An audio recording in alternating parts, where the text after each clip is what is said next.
America के राष्ट्रपति Donald Trump की तरफ से भारत के ऊपर लगाए गए टैरिफ की धमकियां और टैरिफ को दरकिनार करते हुए भारत ने अब चीन के साथ कूटनीतिक और राजनीतिक रिश्ते मजबूत करने शुरू कर दिए।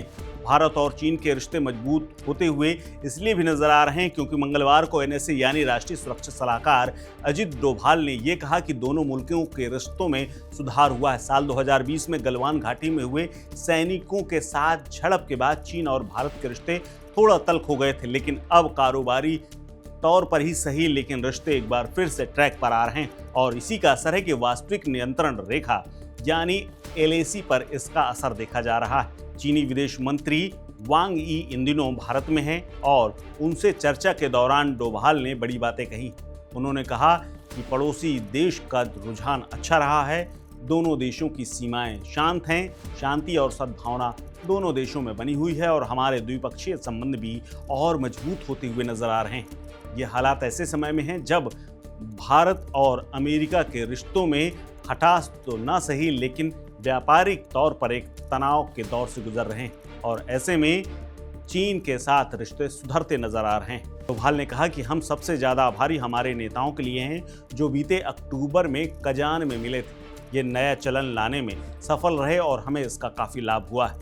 व्यापारिक ही सही लेकिन नए माहौल में हमें अलग अलग क्षेत्रों में आगे बढ़ने का मौका मिला है। अजित डोभाल ने बातचीत की शुरुआत करते हुए चीनी विदेश मंत्री के सामने कहा कि वर्तमान में दोनों देशों की सीमाएं शांत हैं, दोनों देशों के रिश्तों में सुधार हो रहा है जो कजान में ब्रिक्स समिट के दौरान पीएम मोदी और राष्ट्रपति शी जिनपिंग के बीच सहमति की वजह से बने हैं। दोनों देशों के रिश्तों में सुधार होने से कई क्षेत्रों में लाभ होगा। भारत चीन के कूटनीतिक संबंधों के 75 साल हो गए हैं और ये समय उपलब्धि के उत्सव मनाने का है।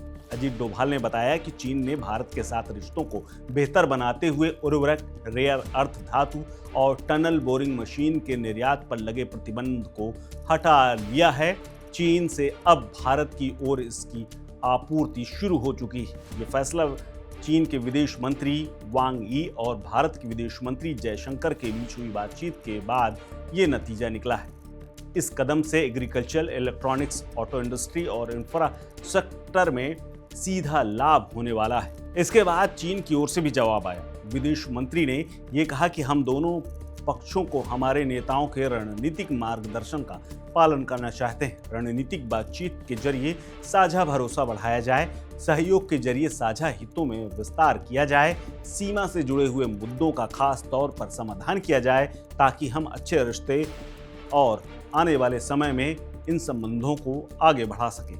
उन्होंने आगे ये भी कहा कि अभी एक छोटी मीटिंग में ही हमने विस्तार से बात की है। बड़ी बैठक में मैं और हमारे समकक्ष आम सहमति बनाते हुए नई दिशा में बढ़ेंगे। आपके साथ काम करने के लिए हम तैयार हैं। उन्होंने कहा कि सीमा से जुड़े हुए सवालों को लेकर के मैं दिल्ली में इस नए दौर की बैठक के लिए मिलकर खुश हूं। बीते कुछ सालों में जो झटके हमें लगे हैं वो दोनों देशों के लोगों के हित में नहीं। बीते साल अक्टूबर में राष्ट्रपति शी जिनपिंग और प्रधानमंत्री मोदी ने कजान में अहम बैठक की थी।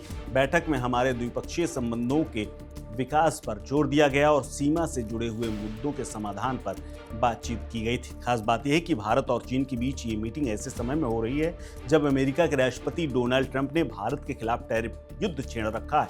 ट्रंप पहले से ही भारत पर 50% टैरिफ लगा चुके हैं, वहीं चीन पर अमेरिका ने 30% शुल्क लगाया हुआ है। खास बात यह है कि दोनों देशों के हित समान है। इसके अलावा ट्रंप रूसी तेल की खरीदारी को लेकर के भारत पर निशाना साध रहे हैं, लेकिन भारत अब दूसरे देशों की ओर देख रहा है और ट्रंप के तमाम टैरिफ के दबाव को किनारे करके चीन और रूस के साथ संबंध को आगे बढ़ा रहा है। इस खबर में फिलहाल इतना ही। अपडेट्स के लिए बने रहिए वन इंडिया हिंदी के साथ। नमस्कार। Subscribe to One India and never miss an update. Download the One India app now.